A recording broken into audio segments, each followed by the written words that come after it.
ఏం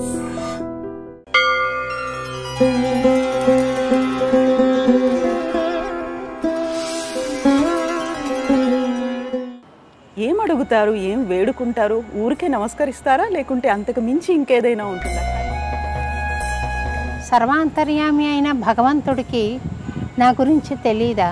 ఇన్ని రకాల పూజలు ఇవన్నీ ఎందుకు చేస్తున్నాం మనం? సంస్కారం అనేది ఒకటి ఉంటుంది, తెలుసుకునే సత్యం ఒకటే ఉంటుంది. వెళ్ళి తిరుపతికి వెళ్ళండి, గుండు కొట్టించుకుని వెంకటేశ్వర స్వామిని అందరినీ తోసేసి ఒకసారి దర్శనం చేసుకొని గోవిందా అని బిగ్గరగా చేసి రండి అని ఆయన చెప్పలేదు. ఇన్ని అన్నమాచార్య సంకీర్తనలో ఇప్పుడు 15,000 ఉంటే 15,000 మీరు కీర్తించారా? అవన్నీ కష్టం తల్లి. నేను ఆయన అన్నమయ్య ఏం చేశారంటే దారిలో పోతూ ఉంటాడు, చిచ్చి నరుల దేటి బతుకొని పాడేస్తాడు. నా గురించి కాదు నేను ఆలోచించుకునేది, అందరి గురించి ఆలోచించాలి, అందరి మంచి గురించి ఆలోచించాలి అని ఏ సమయంలో అనిపించింది? మొదల నుండి కూడా కపిల తీర్థం అని ఒక ప్లేస్ ఉంది తిరుపతిలో, అక్కడ నమ్మాళ్ళవారి టెంపుల్లో ఒక అనుభూతి కలిగింది.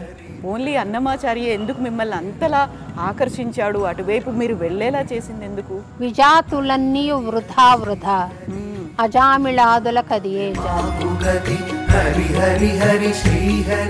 నమస్తే, నేను Kavitha. Welcome to iDream. మన పురాణాల ప్రకారం నవవిధ భక్తి మార్గాలున్నాయి భగవంతుణ్ణి చేరుకోవడానికి. అందులో అత్యంత ముఖ్యమైనది, ప్రాముఖ్యత కలది కీర్తనం. సంకీర్తనం అనగానే మొట్టమొదటిగా మనకు గుర్తొస్తారు సంకీర్తనాచార్యులు, పదకవితా పితామహులు అన్నమాచార్య. ప్రతి సంవత్సరం వైశాఖ పౌర్ణమి రోజు అన్నమాచార్య జయంతి జరుపుకుంటారు. ఈ సంవత్సరం 615వ జయంతిని మే 23న జరుపుకుంటున్నాం. అన్నమాచార్య అనగానే అన్నమాచార్యకు సంబంధించి చేసినటువంటి కృషితో మన ముందు ఉన్నారు శోభారాజు గారు. శోభారాజు గారు నమస్కారం అమ్మా. నమస్కారం తల్లి. 616 గత సంవత్సరం 615 జరుపుకున్నాము. Okay, I will correct myself అమ్మా. అయితే అమ్మా, నేను ఇక్కడికి ఫస్ట్ అన్నమాచార్య భావనా వాహిని అన్నమయ్యపురం చేరుకున్న వెంటనే మీరు లోపలికి వచ్చారు. వచ్చిన తర్వాత వెంకటేశ్వర స్వామి దర్శనం చేసుకున్నారు.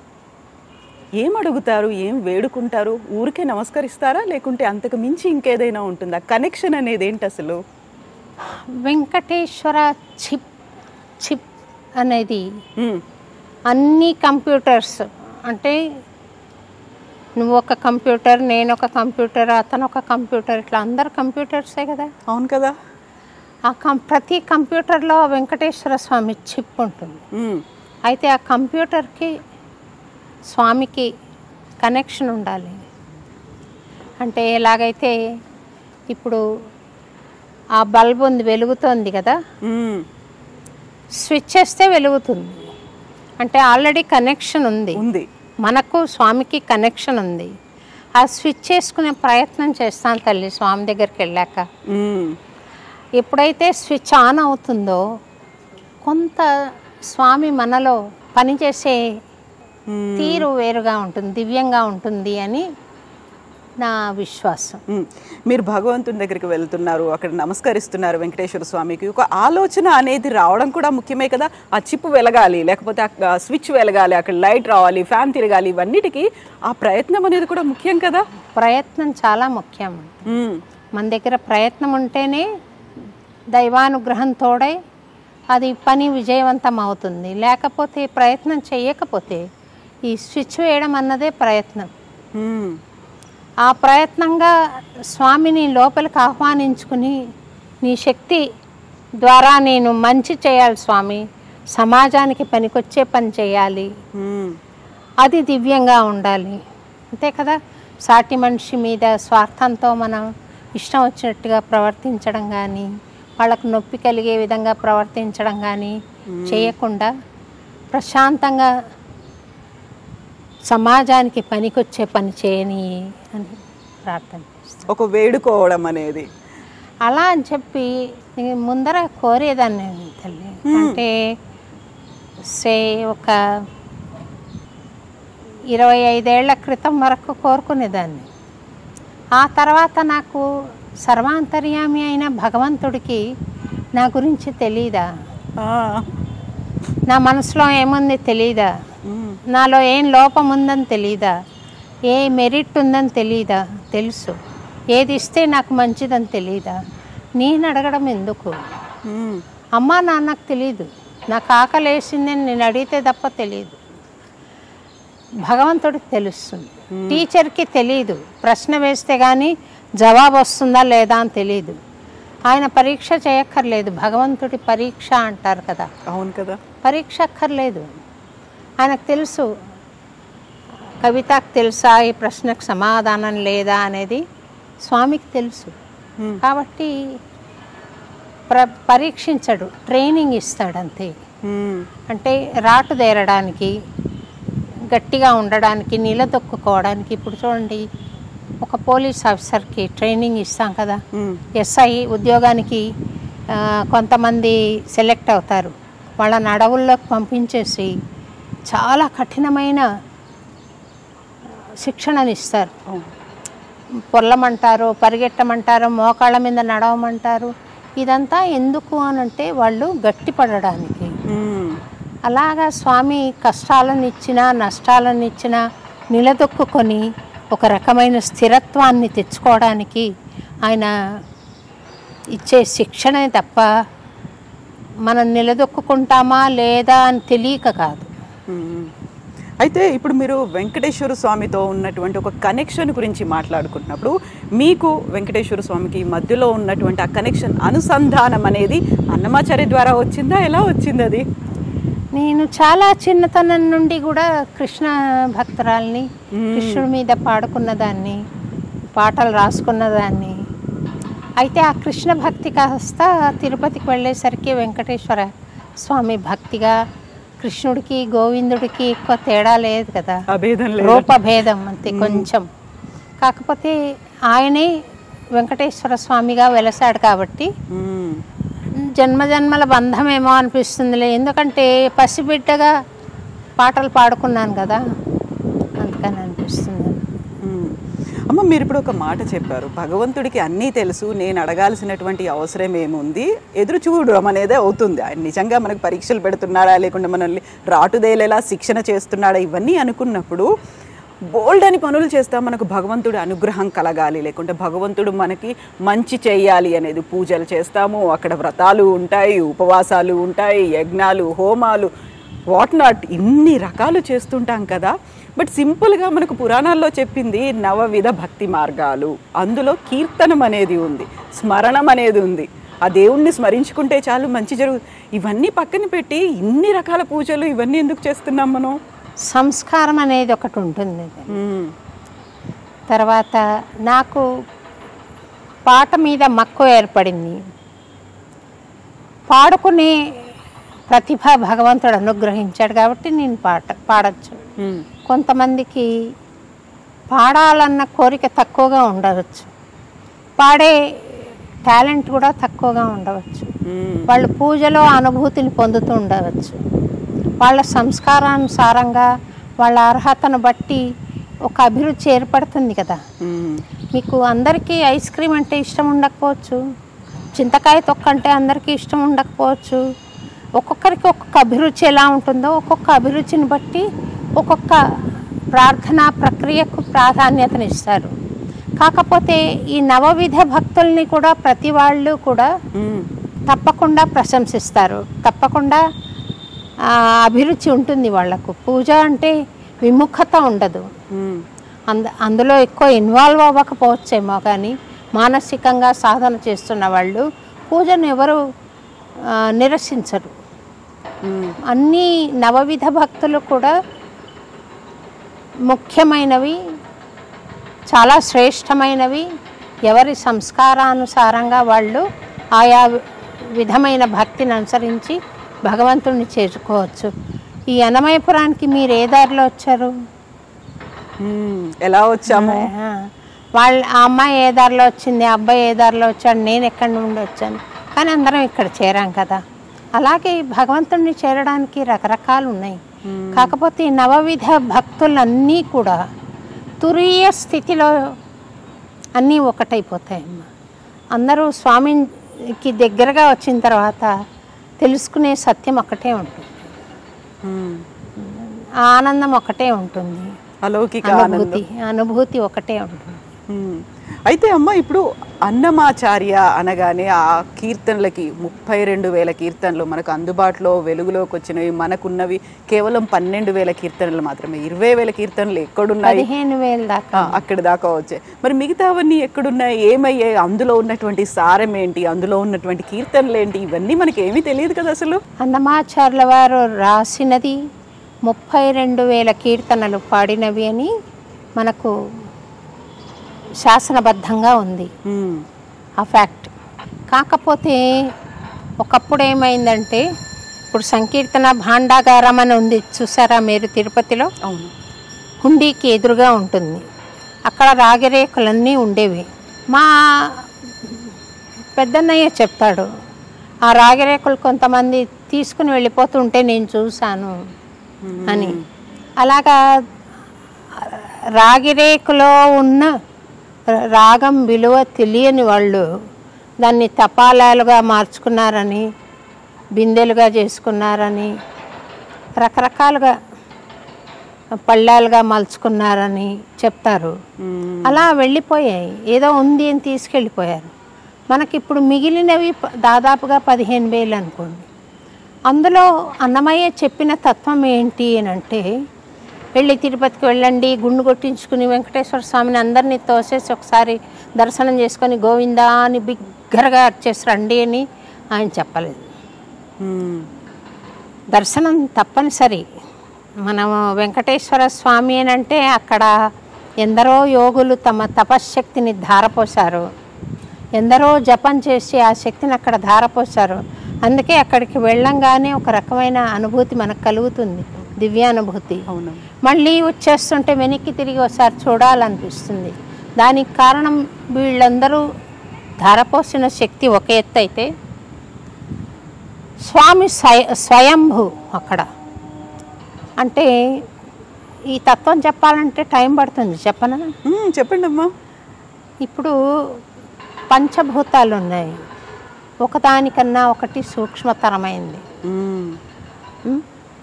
దాంట్లో మనస్సు, బుద్ధి, అహంకారం కూడా ఉన్నాయి. ప్రకృతిలో మనసును చూడలేము, కానీ అది కూడా ప్రకృతికి కారణమైంది. బుద్ధి, అహంకారం అంటే గర్వం అన్న అర్థం కాదు. ఇప్పుడు నేను కవిత ఫలానా వాళ్ళు అని ఎలా ఒక ఐడెంటిటీ, నేను అన్న భావన అహంకారము అంటారు. అహంకారాన్ని గర్వంగా కూడా వాడతారు మాటను. కానీ ఇప్పుడు నేను చెప్తున్న ఆధ్యాత్మిక అంశంలో అహంకారం అంటే ప్రకృతిలో ఒక భాగము. నేను అన్న తత్వం ఉంది కాబట్టే మాట్లాడుకుంటున్నాము. లేనప్పుడు ఏం మాట్లాడుకుంటాం? నేను భోంచేసాను అని చెప్తాను, నువ్వు భోంచేసావా అని అడుగుతాను. నేను నువ్వు అనే భావన లేకపోతే ఏమని అడుగుతాను? కాబట్టి ప్రకృతికి 8 అంశాలు కావాలి. పంచభూతాలు, మనస్సు, బుద్ధి, అహంకారము. ఇవి ఒకదానికన్నా ఒకటి సూక్ష్మమైంది. నేను అన్న భావన అన్నిటికన్నా సూక్ష్మమైంది. ఆ తర్వాత ఇంకా పరబ్రహ్మమే ఉంది. అంటే ఒక శక్తి, ఒక పరబ్రహ్మం నుండే యావత్ ప్రపంచము, సమస్త సృష్టి, ఈ ఖగోళాలు కానీ అన్నీ ఏర్పడ్డాయి కదా.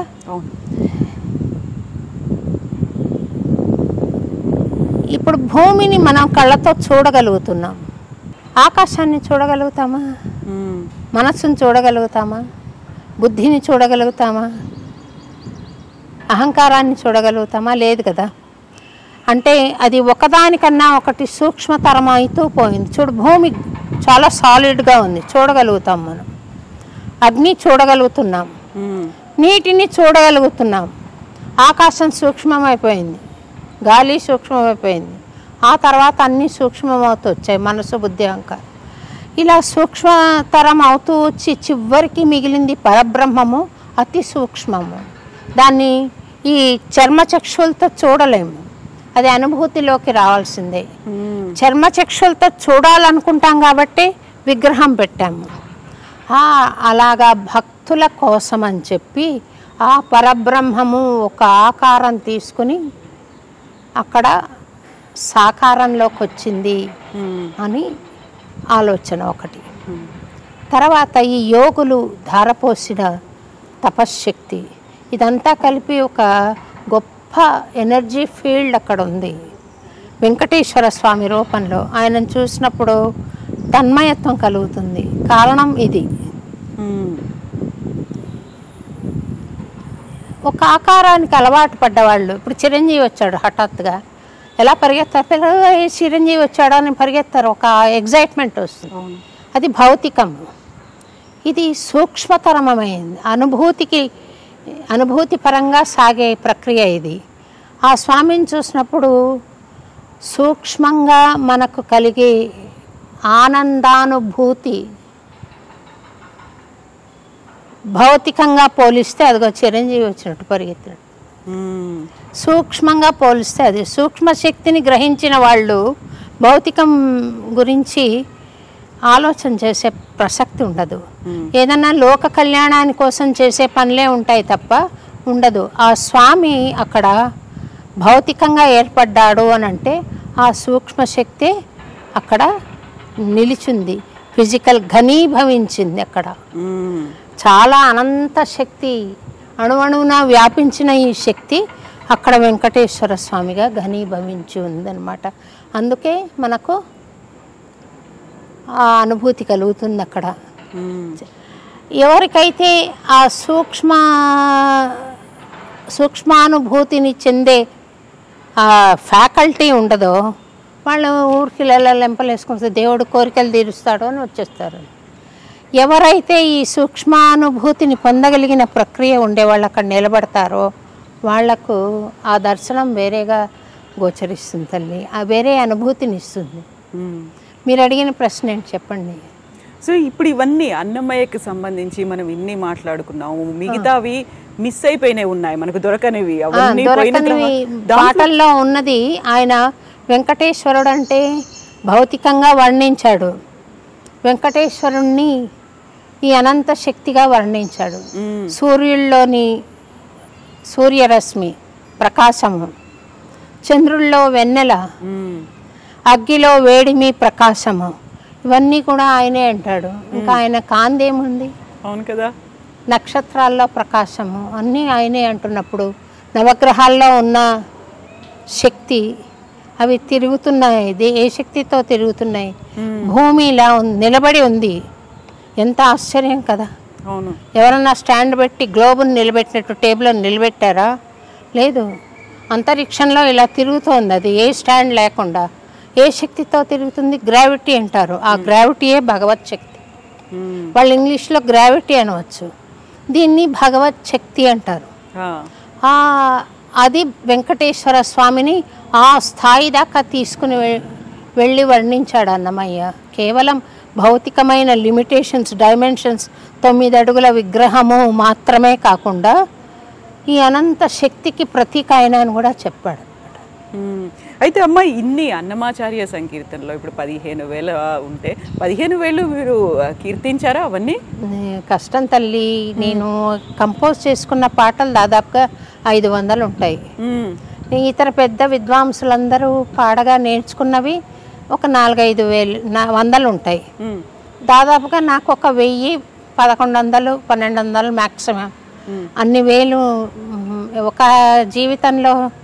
ఆయన అన్నమయ్య ఏం చేశారంటే దారిలో పోతూ ఉంటాడు, ఎవరో రాజును ఆశ్రయించి బతిమిలాడుతూ ఉంటాడు, నాకు అజ్జయ్ ఇజ్జయ్ అనే సీన్ చూశారనుకో, ఎవరినన్నా పై అధికారిని ఆశ్రయిస్తున్నవాడిని, చిచ్చి నరుల దేటి బతుకు అని పాడేస్తాడు. ఇది పల్లవి. చిచ్చి నరుల దేటి బతుకు అన్నది పల్లవి. అలా పాడేస్తాడు, వెళ్ళిపోతాడు. అందుకే ఆ పాటలు ప్రచారం కాలేదు. వాటిని ప్రచారం చేయమన్నప్పుడు మేము వాటికి మెట్లు కట్టుకొని, మనకు లభ్యంలో లేవు, ట్యూన్స్ లభ్యంలో లేవు. అవును. ఆ ట్యూన్స్ని మేమేం చేయాలి? సమకూర్చుకోవాలి.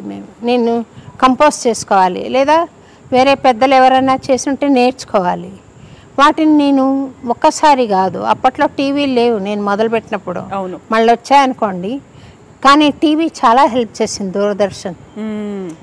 నేను పాడిన ఒక ప్రోగ్రాము ఎంతలా ప్రచారమైంది అంటే, ఈ అదివో అల్లదివో కొండల్లో నెలకొన్న అంతలా ప్రచారమైంది. అప్పట్లో చాలా కాన్సర్ట్స్ వెళ్ళి పాడి, మళ్ళీ పాడిందే పాడి ఇలా ప్రచారం అయ్యాయి. ఇప్పటికీ ఆ పాటలనే చెప్పుకుంటాను తప్ప వేరేవి ఎక్కువగా ప్రచారమైన దాఖలాలు లేవు కదా. అవునమ్మా. మళ్ళీ అవే పాడడం మూలాన ప్రచారమైనాయి తల్లి. అందులో ఇన్ని కీర్తనలు మీరు పాడలేదా అంటే, ఒక్కసారి పాడింటే పాడగలిగేవాళ్ళం మేము. మళ్ళీ అది కంపోజ్ చేసుకోవాలి, అదే పాడాలి, ఎన్నోసార్లు రిహార్సల్స్ చేయాలి, ఆర్కెస్ట్రాతో నేర్పాలి, 10 మందికి స్టూడెంట్స్కి నేర్పాలి. ఇంత యాక్టివిటీ మళ్ళీ ఇది ప్రచారం కోసం కృషి చేస్తున్నప్పుడు వాహినిని కంటిన్యూ చేయాలి, ఈ గుడి కట్టాలి, ఆ మందిరం నిర్మించాలి, దీనికి కుంభాభిషేకం చేయాలి, దీనికి కావాలన్న వనరులు సమకూర్చుకోవాలి. ఈ కృషి చాలా టైం పడుతుంది కదా తల్లి. దాంతో నేను కొన్ని కీర్తనలు ఇంపార్టెంట్వి ఎన్నుకొని చేశాను. కానీ అన్నమాచార్య కీర్తనల్లో ఉన్నది సగటు మానవుడు ఏ బాధలకు లోనవుతాడు, సాధనాపరంగా ఏ రకమైన స్థితులకు లోనవుతాడు, మానసిక స్థితులకు, భౌతికమైన స్థితులకు. అటువంటప్పుడు ఎలాగా తను నియంత్రించుకుని ముందుకు ఎలా సాగాలి, భగవంతుణ్ణి ఏం కోరాలి, ఎలా ప్రార్థించాలి అన్న మార్గం చూపించిన జగద్గురువు తల్లి ఆయన. అమ్మ, ఇప్పుడు అన్నమాచార్య ఆయన వెంకటేశ్వర స్వామికి సంబంధించి కీర్తనలు ఇలా ఆలపిస్తున్నారు. అన్నమాచార్య తత్వంలో వెంకటేశ్వర స్వామి ఇలా ఉన్నారు, వెంకటేశ్వర స్వామి అంటే మనం ఓన్లీ భౌతిక రూపం అనుకుంటాం, ఇది కాదు అని చెప్పినటువంటి మీకు కనెక్ట్ అయినటువంటి ఫస్ట్ కీర్తన ఒకటి ఉంటుంది కదా, అన్నమాచార్య ఎవరు ఆలోచించినటువంటి కీర్తన ఏంటది? ఆ కీర్తన ఏంటి? నేను చాలా కీర్తనలు ముందే పాడుకున్నాను, కానీ నాకు చాలా నా మనసుకు హత్తుకున్న కీర్తనల్లో ఒకటి ఆయన చివరగా పాడిన కీర్తన, దాచుకో నీ పాదాలకు తగనే. ఒక్కసారి పాడండి అమ్మా. గొంతు స్వాధీనంలో లే తల్లి. అమ్మా, ఇప్పుడు మనకి ఏదైనా ఒక ఆలోచన కలగాలి, ఒక అడుగు ముందుకు వేయాలి అంటే ఒక ప్రేరణ అనేది ఉండాల్సిన అవసరం ఉంటుంది. ఊరికే జస్ట్ బ్లైండ్గా అలా వెళ్ళిపోవడానికి కూడా కుదరదు కదా, దానికి తగ్గ మనసు ఉండాలి, లేక మన ఆలోచనలు ఉండాలి, ఒక పుష్ అనేది కూడా ఉండాలి కదా. సో ఇప్పుడు మనం అన్నమాచార్య గురించి మాట్లాడుకున్నప్పుడు అలా మిమ్మల్ని పుష్ చేసి, ఇప్పుడు నా గురించి కాదు నేను ఆలోచించుకునేది, అందరి గురించి ఆలోచించాలి, అందరి మంచి గురించి ఆలోచించాలి అని ఏ సమయంలో అనిపించింది? మొదల నుండి కూడా భగవత్ తత్వము, ఆధ్యాత్మిక చింతన, వైరాగ్య భావన ఉన్నాయి తల్లి. కాకపోతే లౌకికం కూడా ఉంది, లౌకిక లంపటాలు కూడా ఉన్నాయి. నేను కాంపిటీషన్లో ఫస్ట్ ప్రైజ్ తీసుకున్నాను, నేను ప్లేబ్యాక్ సింగర్ అవ్వాలి అనే కోరిక ఉండింది ఒకప్పుడు. తర్వాత నాకు ఒక అనుభూతి కలిగింది. ఎక్కడ కపిలతీర్థం అని ఒక ప్లేస్ ఉంది తిరుపతిలో, అక్కడ నమ్మాళ్ళవారి టెంపుల్లో ఒక అనుభూతి కలిగింది. ఆ అనుభూతి తర్వాత నాకు అన్నమాచార్య కీర్తనలు తప్పితే నేనేం చేయను అనే ఒక భావన వచ్చింది. దాచుకో నీ పాదాలకు తగనే చేసిన పూజలు ఇవి అనే కీర్తన ఉంది కదా, 32,000 కీర్తనలు మామూలు విషయం కాదు. ఒక లైఫ్ టైంలో పాడడం అనేది, రాయడం అనేది. తర్వాత అది కాకుండా శృంగార మంజరి అని ఒక ద్విపద కావ్యం రాశాడు. ద్విపద కావ్యము ఆయన చదివితే అనిపిస్తుంది ఈయనే ప్రబంధం రాసి ఉంటే ఈ అష్టదిగ్గజాలు ఎందుకు పనికొచ్చేవాళ్ళు కాదనిపిస్తుంది అనమాట. అంత గొప్ప విశాల భావన. అంటే అలంకారాలు కానీ, ఉపమాలంకారాలు కానీ, ఆయన చేసేవి వర్ణనలు కానీ అంత అద్భుతంగా ఉంటాయి. శృంగార మంజరి ఒకటి రాశాడు, సంకీర్తన లక్షణ గ్రంథం రాశారు, రామాయణ ద్విపద కావ్యం రాశాడు అన్నమయ్య. ఇన్ని రాసి నా నాలికపై నుండి నానా సంకీర్తనలు పూని నాచే నిన్ను పొగడించితివి, నువ్వే పాడిచ్చావు అంటున్నా. అవును కదా. 1000 నామాల వెన్నుడా, 1000 సహస్రనామాలు అంటాం కదా, అంటే ఎన్నో అని. 1000 నామాల వెన్నుడా, నిన్ను వినతించడానికి నేనెంత వాణ్ణి. పోతే పోనీలే పాపమని నాకు ఈ అవకాశం ఇచ్చావు స్వామి, కానిమ్మని నాకే పుణ్యము గట్టితి వింతేనయ్యా. నాకు ఏమాత్రం అంతవరకు నేను ఫలానా నాకు ఫస్ట్ ప్రైజ్ వచ్చింది, నేను బాగా పాడతాననే భావన ఉన్నా, ఇది ఈ ఈ ఈ చరణం పాడితే పటాపంచలైపోతుంది తల్లి. అంతటి మహానుభావుడు అన్న మాట. ప్రతిగా ఏమన్నా కోరుకున్నాడా? అప్పుడు టీవీలు ఉన్నాయా కవిత వెళ్ళి ఫోన్ తీయడానికి? ఏమి లేవు. ఆయన పద్మశ్రీలు ఉన్నాయా తీసుకోవడానికి? లేవు. ఆయన రాజాస్థానాలు ఏమీ కోరుకోలేదు. ఒక కొబ్బరికాయ కొట్టి నాకు 10th క్లాస్లో ఫస్ట్ క్లాస్ రావాలి, లేదా నాకు ఉద్యోగం రావాలి, నాకు పెళ్ళైపోవాలి, ఇన్ని రకాలు కోరుతాం కదా. ఆయన ఇంత చేసి తనకున్న ఆస్తినంతా స్వామికే అంకితం చేసి ప్రతిగా కోరింది ఒక్క కోరిక లేదు, స్వామి ఇష్టం అంతే. అందుకని అంటాను అటువంటి ప్రేమికుడు. మరి ఇప్పుడు మనకు నేను ఐ లవ్ యూ చెప్తే అవతల మనిషి నాకు తిరిగి చెప్పకపోతే యాసిడ్ పోసి ఊరుకుంటాం. అవును కదా. కానీ ఏమీ ఆశించలేదు ఆయన, స్వామి అంతే అన్నాడు అనమాట. అట్లాంటి పాట చాలా హత్తుకున్నది తల్లి. నాకు గర్వము చెక్ పెట్టడానికి ఆ పాట ఒకటి చాలు నాకు. ఇంకా ఆయన మహినుద్యోగి కావలే మనుజుడైన వాడు, సహజీవలే ఉండి ఏమీ సాధించలేడు. ఆయన సోమరిపోతుగా ఉంటే ఎవరు ఏమి సాధించలేరు. ఉద్యోగం చెయ్యాలి అంటే జాబ్ చేయాలని కాదు, ప్రయత్నం చేయాలి. మహిని ఉద్యోగి కావలే మనుజుడైన వాడు, మనిషి అయిన వాడు ప్రయత్నం చేయాలి. ఇందాక నువ్వు అన్నావు ఏదో ఒక ప్రయత్నం ఉండాలి కదా అని, ప్రయత్నం చెయ్యాలి అని ప్రోత్సహించాడు. కర్మను చెయ్యాలి, కర్మకు దైవానుగ్రహం తోడైతేనే విజయవంతం అవుతుంది అని. మీ ప్రశ్న జవాబు ఇదేనా లేకుంటే ఇంకేదన్నా అడిగారా? అంతే అమ్మ. పుష్ చేసింది ఏంటి ఆ ప్రయత్నం? మీరు ఇటువైపు వెళ్ళాలి, లేకుంటే నా గురించి నేను వేడుకోవడం కాదు, అందరి గురించి సర్వే జన సుఖినో భవంతు అన్నట్టుగా అనడానికి కారణము ఎవల్యూషన్ అంటారు కదమ్మా. అది ఆధ్యాత్మికంగా నాకు పరిణతి చెందుతూ వచ్చాను. రెండోది అన్నమయ్య కీర్తనలు నన్ను గైడ్ చేస్తూ కూడా వచ్చాయి. భగవత్ స్ఫూర్తి ఒకటి, అనుభూతి ఒకటి, రెండు కలిసి అతీతమైంది. నాకు ఇక్కడ ఇంత పెద్ద చాక్లెట్ కావాలన్నా, ఇంత చిన్న చాక్లెట్ కావాలన్నా అంటే మీరేం కోరుకుంటారు? పెద్దది కావాలి.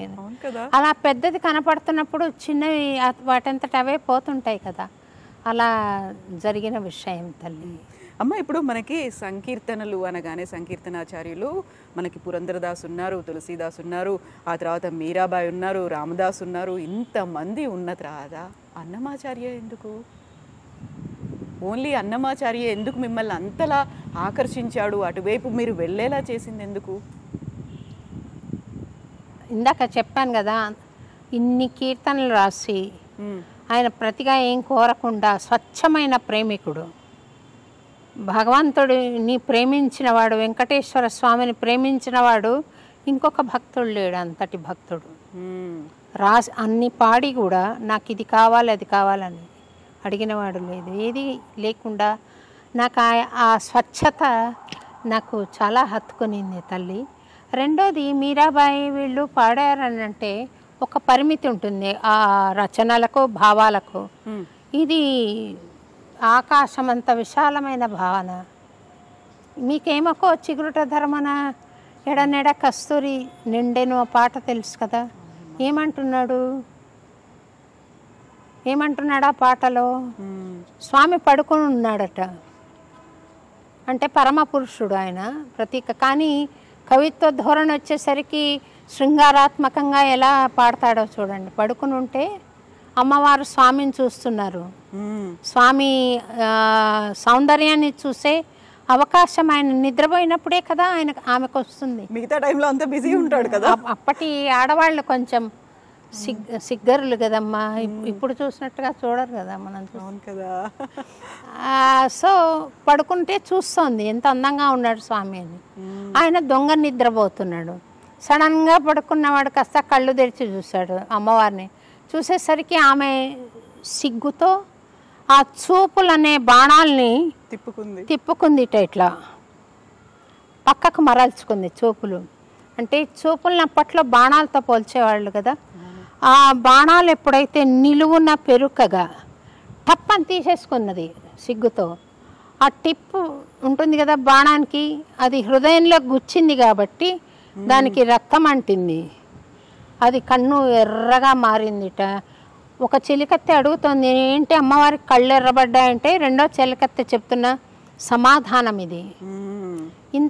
ఇంత లోతైన భావన, అట్లా ఆలోచన చేయగలిగినది పర్షియన్ పోయిటరీ అంటాం కదా, గజల్స్, వాటిల్లో ఉంటుంది.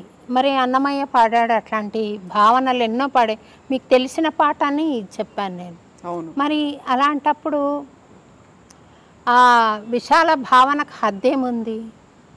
రకరకాలన్నమాట. ఒక్కోసారి ఫిలాసఫీ పాడుతూ సామాన్యమా పూర్వ సంగ్రహం బగు ఫలము అంటాడు. పూర్వం నేను కర్మఫలం అంటాం కదా, అది నిన్ను కూడా వదిలిపెట్టలేదు స్వామి. మమ్మల్ని అందరినీ సంసారంలో కట్టి పడేసావు కదా నువ్వు, అందుకని నువ్వు ఎప్పుడు సముద్రంలో పడుకుని ఉంటావు అంటాడు. తమాషా చూడండి, భావ చాతుర్యము. అలా ఆయనకు విశాల భావన, చాలా అచ్చు వైరాగ్యము. నానాటి బతుకు నాటకము, కానక కన్నది కైవల్యము, తెలిసితే మోక్షము తెలియకున్న బంధము అంటాడు. తెలుసుకుంటే మనం లిబరేట్ అయిపోతాం, లిబరేషన్ మోక్షం. తెలియకపోతే ఆ బంధంలో కొట్టుకుంటాము అని ఆయన పాడిన వైరాగ్యమేనా, ఆయన పాడిన శృంగారమేనా, ఆయన పాడిన అద్భుత రచనలు మనం చెప్పలేం మాటల్లో. అంత విశాలమైన ఏ వాగ్గేయకారుడితో కూడా పోల్చలేము ఆయన భావనని. నేను అందుకే ఆయనను భావన యోగి అంటాను. త్యాగరాజస్వామి నాదయోగి, సంగీత పరంగా, ఈయన భావన పరంగా వెళ్ళినవాడు కాబట్టి అందుకని నాకు ఆయన హత్తుకున్నాడు తల్లి. ముఖ్యంగా ఆ పాట ఇంత చేసి నాకేమొద్దు, నాకు నువ్వు కావాలి అంతే స్వామి అని ఆలోచన చేశాడు చూడు. ఆ భావన నాకు చాలా నచ్చింది. సో అదే తత్వం, అదే భావన ఇప్పటి సమాజానికి, ఇప్పుడున్నటువంటి ప్రస్తుత పరిస్థితులకు కూడా అన్వయించుకోవాల్సినటువంటి అవసరం ఉంది. అదే మీరు కంటిన్యూ చేస్తున్నారు, అంతేనా? కంటిన్యూ చేస్తాను తల్లి. ఒక్కొక్కప్పుడు లోకపరంగా చేయవలసిన కార్యక్రమాలు ఉంటాయి కదా, అప్పుడు ఎవరో ఎదురవుతారు, నమస్కారం అండి అనక తప్పదు. లేకపోతే నన్ను నాకుగా నా తత్వానికి వదిలేస్తే నాకేది పట్టదు. స్వామి తప్పితే ఏది అవసరం లేదు. కాకపోతే నాకు ఒక కార్యక్రమం భగవంతుడు అప్పచెప్పాడని నేను పరిపూర్ణంగా విశ్వసిస్తాను. ఆ కార్యక్రమ నిర్వహణలో నమస్కారం పెట్టవలసిన అవసరం వస్తే పెడతాను, ఇక్కడికి ఆహ్వానించవలసిన అవసరం వస్తే ఆహ్వానిస్తాను, భోజనం పెడతాను, అన్నీ ఉన్నాయి. అమ్మ, మళ్ళీ మనం మాట్లాడుకుందాం అన్నమాచారికి సంబంధించి, ఆ తత్వానికి, కీర్తనలకి సంబంధించి, ప్రస్తుత సమాజంలో అవి ఎంత అవసరము అనే దానికి సంబంధించి వీటన్నిటి గురించి మాట్లాడుకుందాం. అప్పుడు మీ నోటి నుంచి ఆ కీర్తనలు కూడా వినాలని ఉందమ్మా. తప్పకుండా నేను ఇంకొక కార్యక్రమం చేస్తాను కవిత, నీతోటే చేస్తాను. నేను తప్పకుండా పిలుస్తాను. నేను అప్పుడు పాటలు పాడుతూ చెప్తాను. అప్పుడు మాటలు తక్కువగా ఉంటాయి, పాటలు కీర్తనలు ఎక్కువ మాట్లాడుకుందామమ్మా. అమ్మా, ధన్యవాదాలమ్మా తత్వాన్ని గురించి వివరించినందుకు. సమాజానికి ఆయన అందించిన ప్రస్తుత సమాజానికి అంటే ఇప్పుడు రాజకీయం కూడా కులానికి పరిమితం అయిపోతుంది కదా. అవును కదా. కదా, అవును. కానీ ఆయన కులతత్వాన్ని నిరసించాడనేది మీకు తెలుసా? కులతత్వాన్ని పరిపూర్ణంగా విజాతులన్నీ వృధా అజామిళాదులకు అది ఏ జాతి, జాతి భేదములు శరీర గుణములు. చూడండి, కెమికల్ బ్యాలెన్స్ అంటుంటాం కదా మనం సైంటిఫిక్గా, తెలుసు కదా. ఆ కెమికల్స్ ఒక కెమికల్ ఎక్కువైనప్పుడు కోపం ఎక్కువగా ఉంటుంది, ఒక కెమికల్ ఎక్కువైనప్పుడు నవ్వు ఎక్కువ వస్తుంది, ఒక కెమికల్ ఎక్కువైనప్పుడు శృంగారాత్మక భావనలు వస్తాయి. ఎమోషన్స్ అంటున్నాం వాటిని మనం ఇప్పుడు. ఎమోషన్స్ అంటాము. ఈ వాటిని మన హార్మోన్స్ కెమికల్స్ లోపల ఉండేవి పనిచేసి మనిషి గుణాలు ఏర్పడుతున్నాయి. శరీర గుణములో నేస్తాడు శుభ్రంగా. కాబట్టి మనం ఏం తింటామో దాన్ని బట్టి మనసు, ఇప్పుడు రజోగుణము ఎక్కువ వస్తుంది, కారము ఉప్పు ఎక్కువ తింటాను, కోపం తాపాలు ఎక్కువ వస్తాయి కదా. అలా దానికి రెడ్యూస్ చేశాడు కులాన్ని. జాతి భేదములు శరీర గుణములు. జాతి శరీరము తోడనే చెడు, శరీరంతో పోతుంది అది క్యాస్ట్ కూడా. దాన్ని ఎందుకు మనం ఇంత ఇంపార్టెన్స్ ఇస్తున్నాం దానికి అని.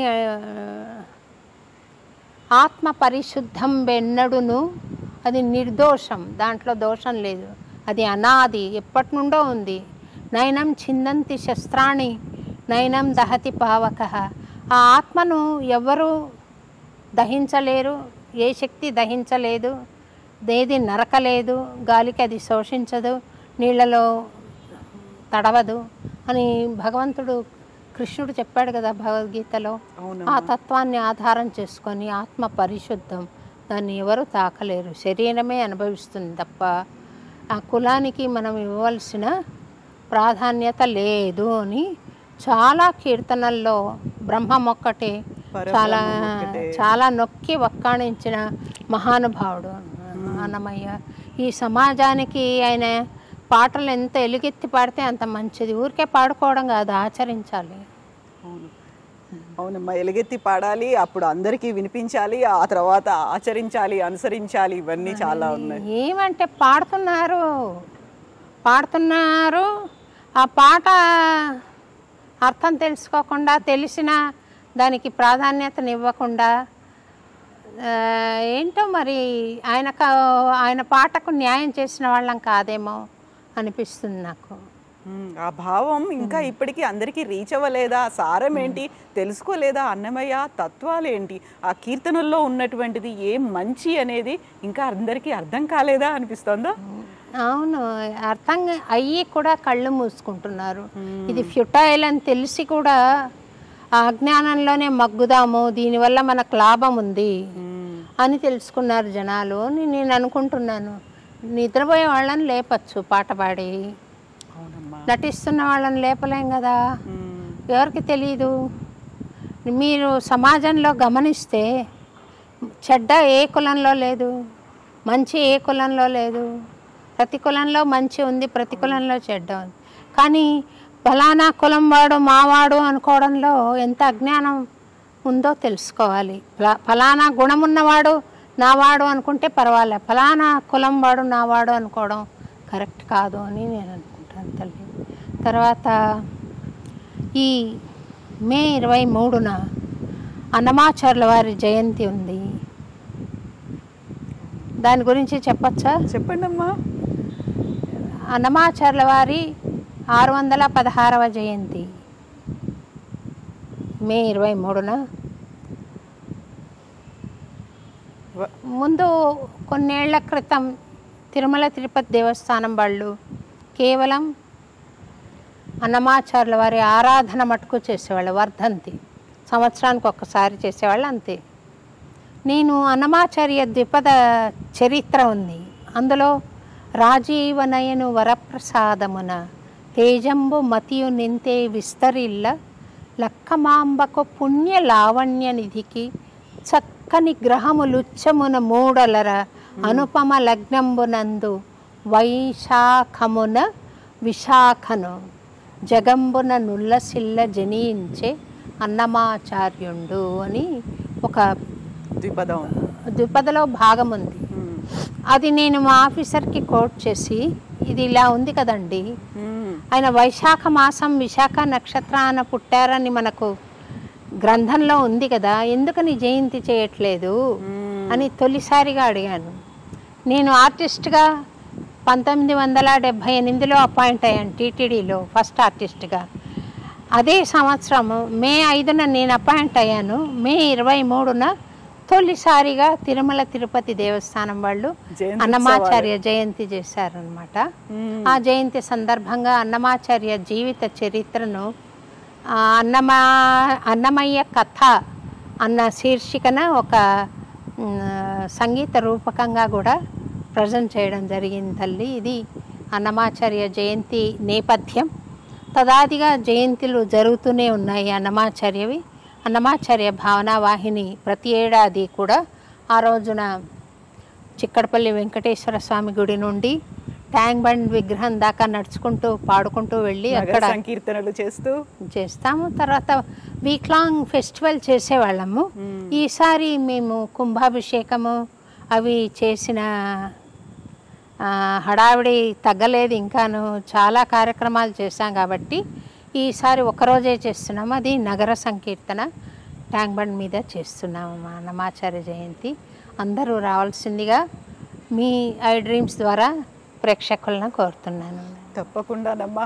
మీరు ఈ ఒక సత్సంకల్పం అంటారు, దాన్ని అలాగే కంటిన్యూ చేయండి, కొనసాగించండి. చాలా వరకు మీరు చెప్పినట్టుగా నిద్రావస్థలో ఉన్నారా, నిద్రాణంగా ఉన్నారా, నటిస్తున్నారా, వాటిని తట్టి లేపాల్సినటువంటి అవసరం అయితే ఉందమ్మా. తప్పకుండా మీరు ఆ ప్రయత్నాన్ని కొనసాగించండి అమ్మా. మళ్ళీ కలుద్దాం. తప్పకుండా. నమస్కారం.